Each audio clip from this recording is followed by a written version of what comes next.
The Mockery. The stellar commerce hub orbited between three dying stars, a testament to the engineering prowess of the galaxy's elder races. Inside its crystalline corridors, merchants from 1,000 worlds haggled over rare minerals and exotic technologies. But in the corner of the main trading floor, human traders sat alone at their modest booth, their simple displays ignored by passing aliens. Zix Theta, the most influential broker in 3 sectors, slithered past on his dozen tentacles. His species, the Melody, controlled half the galaxy's shipping lanes. He paused at the human booth, his phosphorescent skin pulsing with amusement. The human representative, a middle-aged woman named Sarah Chen, looked up from her datapad with a professional smile. "Still trying to sell your primitive fusion cores, Ambassador Chen?" Zix Theta's voice resonated through multiple harmonics, each tone dripping with condescension. "Perhaps you should return to your little blue world and leave galactic commerce to the advanced species." The surrounding aliens chittered with laughter. A Korthax warrior, standing 3 meters tall with obsidian scales, joined the mockery. "My youngest hatchling could conquer their entire fleet with a training vessel. They still use chemical propulsion for their cargo ships." Sarah Chen maintained her smile, though her fingers tightened imperceptibly on her datapad. "We offer what we have," honored Zix Theta. "Our fusion technology may be simple, but it's reliable and efficient." "Reliable?" The Melody broker's tentacles writhed in exaggerated mirth. "Like your reliable attempts at establishing trade routes? Every cycle you humans come here with your quaint offerings. Music recordings, fermented beverages, handcrafted items. Do you truly believe the galaxy needs your folk songs and pottery?" More laughter echoed through the hub. A crystalline Vorthan chimed in, its form refracting light into rainbow patterns. "They name their ships after their dead. They paint pictures on their hulls. Such a sentimental species playing at being a galactic civilization." Sarah Chen stood slowly, gathering her materials. "Thank you for your feedback, honored merchants. Humanity will continue to offer our goods to those interested in fair trade." As she walked away, the laughter followed her. What the mocking aliens didn't notice was the small smile that played at the corners of her lips, or the message she sent on her private communicator. Phase 1 complete. They've taken the bait.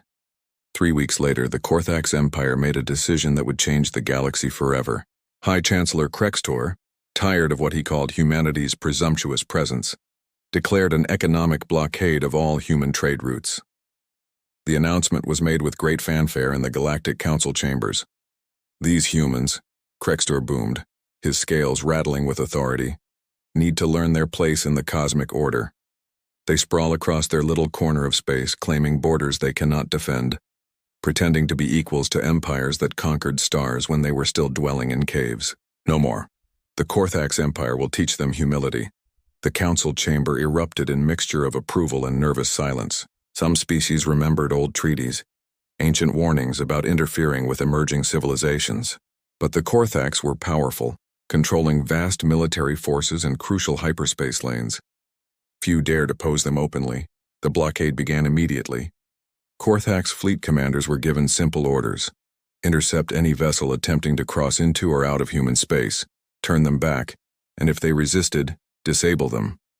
It would be bloodless, efficient, and educational. Commander Thaxer led the first enforcement fleet, 30 warships strong, to the edge of human space. His tactical display showed a human mining vessel approaching the border, designation Rocky Mountain, captained by someone named Marcus Rivera. Thaxer's mandibles clicked in anticipation. This would be easy. "Human vessel," Thaxer broadcast. "By order of the Korthax Empire, and with the authority of the Galactic Council's non-interference provision, you are commanded to return to your space. No traffic will be permitted across these borders until your species learns proper respect." The response came quickly, audio only. Captain Rivera's voice was calm, almost conversational. "Commander, this is Captain Rivera of the Rocky Mountain. We're carrying medical supplies for the Bethari colony. There's been an outbreak of Silex fever. These supplies are time-critical." "Irrelevant," Thaxer responded. "Turn back now or we will disable your vessel." There was a pause. Then Rivera spoke again, his tone unchanged.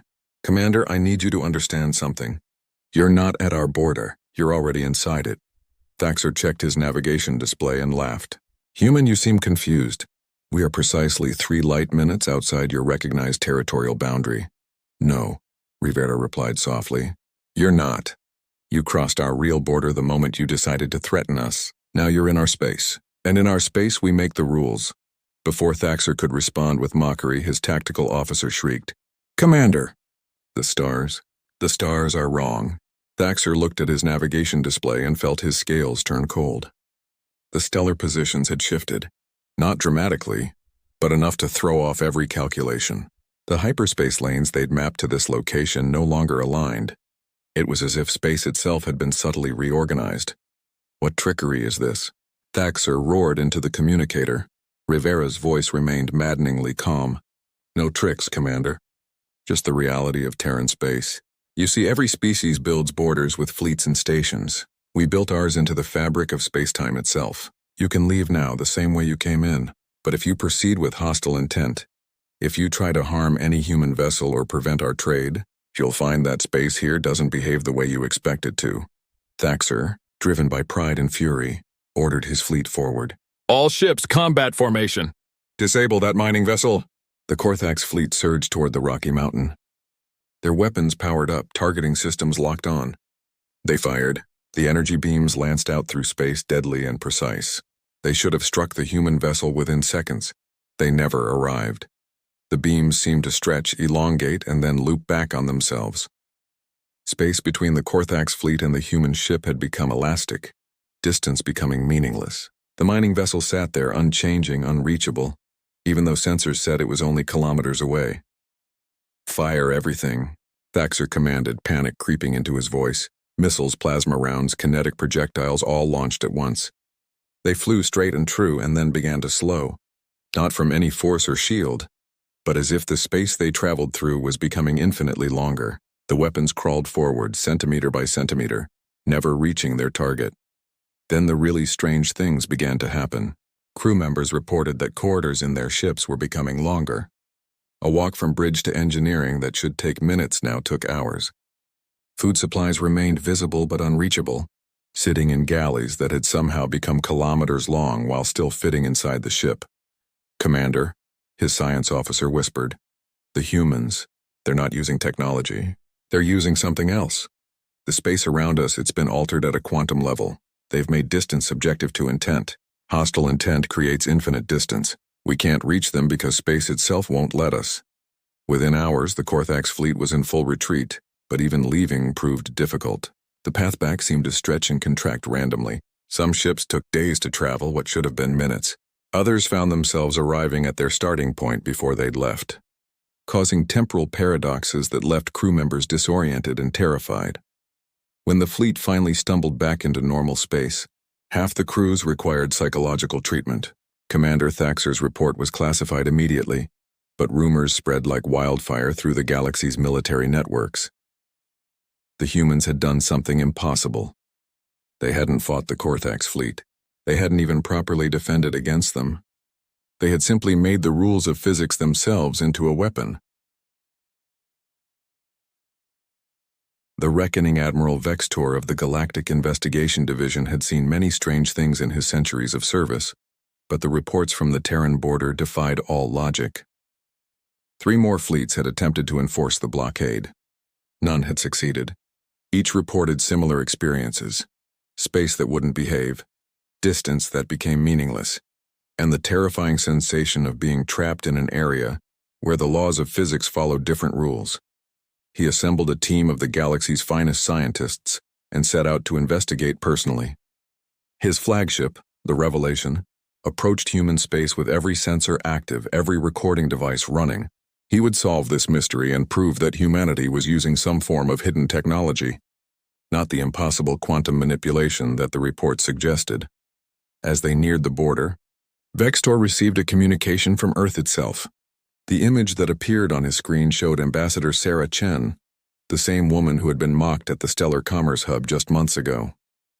She no longer wore the humble trader's garb, but instead stood in what appeared to be a vast control center, holographic displays surrounding her showing incomprehensible data streams. "Admiral Vextor," she said, her tone respectful but firm. "I appreciate your scientific approach to this situation. You deserve to understand what you're dealing with." "Ambassador Chen," Vextor replied carefully, "the galaxy needs answers. What technology are you employing at your borders? Sarah smiled, and for the first time Vextor noticed something unsettling in human expressions.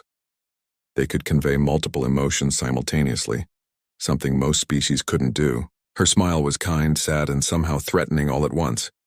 It's not technology, Admiral, at least not in the way you understand it. Let me ask you something. What makes humans different from every other species in the galaxy? Vextor's 6 eyes blinked in sequence. Your biological fragility? Your slow development? Your emotional nature? All of those, Chen agreed.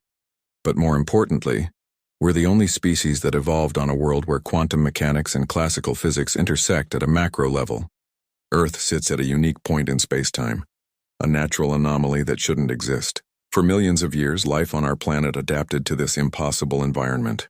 We didn't just evolve consciousness, Admiral. We evolved quantum consciousness. The Admiral's breathing apparatus wheezed. That's impossible. Quantum effects can't manifest at a biological level. They can't anywhere else, Chen corrected. But on Earth, they do. Every human brain is a quantum computer, not by design, but by evolution. We don't see reality. We participate in it. When enough humans focus their consciousness on a concept, reality within our sphere of influence adjusts. We call it the observer effect, though that's a massive oversimplification. She gestured, and the holographic displays around her shifted, showing the Terran solar system. When humanity reached space and established our borders, 8 billion quantum consciousnesses agreed on one fundamental truth. Our space is ours. That agreement, that collective observation, locked our territory into a unique quantum state. Inside our borders, we don't break the laws of physics. We simply choose which laws apply. Vextor felt his scales shifting, a sign of deep distress. You're saying you can alter reality itself? Only within our borders, Chen clarified. And only in ways that our collective consciousness agrees upon. We can't make matter from nothing, or violate conservation of energy. But we can make space flexible, time negotiable, and distance subjective. It's not a weapon, Admiral. It's who we are. The implications crashed over Vextor like a tide. The fleets that entered your space were never in danger, Chen assured him. We just made it impossible for them to commit violence. In our space, hostile intent creates physical distance. The more aggressive the action, the more space stretches to prevent it. It's not a shield or a defense system. It's a fundamental rule of reality within our borders. Why reveal this now? Vextor asked, though he suspected he knew the answer. Chen's expression grew serious. Because the Korthax Empire is mobilizing everything they have. Chancellor Krextor has convinced himself that if he sends enough ships, he can overwhelm whatever trick we're using. He plans to send 1,000 vessels through our borders simultaneously, Admiral. If that many hostile consciousnesses enter our space at once, the quantum backlash could tear a hole in space-time itself. We're trying to prevent a catastrophe, not cause one. Vextor immediately opened a channel to the Galactic Council, but he was too late. On his long-range sensors, he could already see the massive Korthax armada approaching, 1,000 ships strong, the pride of their empire. Chancellor Krextor himself led the fleet, broadcasting his intent across all frequencies. Today, the galaxy learns that no species can hide behind tricks and illusions. Today, humanity learns its place. The armada crossed the human border simultaneously, a wall of metal and energy designed to overwhelm any defense. For a moment, nothing happened. Then space itself began to scream. The 1,000 ships found themselves not in normal space, but in a realm where every hostile thought created a physical maze. Each vessel was suddenly alone, surrounded by corridors of twisted spacetime that reflected their aggressive intentions back at them. The more they tried to push forward, the more space pushed back. But it was worse than just being trapped. The sheer number of hostile consciousnesses in one area began to create paradoxes. Ships found themselves existing in multiple locations simultaneously. Crew members encountered older or younger versions of themselves. Time flowed backward in some sections, forward in others, and sideways in areas that hurt to contemplate. Chancellor Krextor, watching his mighty fleet tear itself apart without firing a single shot, finally understood the truth. The humans hadn't built a defense. They had evolved one. Their borders weren't protected by technology, but by the collective will of billions of quantum consciousnesses that had agreed on one simple rule. This space is ours, and within it we decide what's possible. His last transmission, before his ship folded into a probability loop that would take years to untangle, was simple. Stay away from human space. They don't fight wars. They change the rules of reality. It took 3 months for the Galactic Council to extract the Korthax fleet from human space. The humans helped, of course, their quantum consciousness gently guiding each ship back to normal space-time. Not a single life was lost, but the psychological impact was devastating. Most of the crews refused to travel in space again, haunted by memories of physics that didn't behave and corridors that led to yesterday. Ambassador Chen addressed the Galactic Council in person for the first time. She stood at the podium where so many had mocked humanity before, and the chamber was silent. "We don't want to be feared," she said simply. "We want to trade, to share, to be part of this galactic community. Our borders aren't a threat to anyone who comes in peace. Traders, visitors, anyone with benign intent will find our space normal, welcoming even. But those who come with hostile purpose will find that in our home we make the rules." She paused, looking around the chamber at the various species assembled. "You laughed at our art, our music, our emotional nature. But these aren't weaknesses. They're expressions of consciousnesses that evolved to shape reality through observation and intent. We're not warriors. We're not conquerors. We're something you've never encountered before. We're a species that adapted to live where physics and consciousness meet." The old melody broker, Zix Theta, raised a tentacle. "What do you want from us?" Sarah smiled. That same multi-layered expression that conveyed so much. Fair trade, respect, and the understanding that our borders aren't just lines on a map. They're the edge of a different kind of reality. One where 8 billion human minds have agreed on what's possible. Cross them in peace and you'll find friends. Cross them in war, and you'll find that war itself becomes impossible. The galaxy had learned its lesson. Trade with humanity resumed, but now with a new understanding. The little blue world at the edge of space wasn't cute or primitive. It was unique, impossible, and protected by the most powerful defense ever evolved. The collective consciousness of a species that could observe reality into submission. Ships now carried warnings in their navigation systems. Approaching Terran space. Hostile actions may result in spatial temporal anomalies. Peaceful intent recommended. And in the markets of the stellar commerce hub, no one laughed at the human traders anymore. They had learned that humanity's greatest weapon wasn't technology or fleets or even strategy. It was the simple, terrifying ability to look at reality and say, "No, I think it should work differently here." The galaxy had always known that space was vast, dark, and full of dangers. Now they knew one more truth.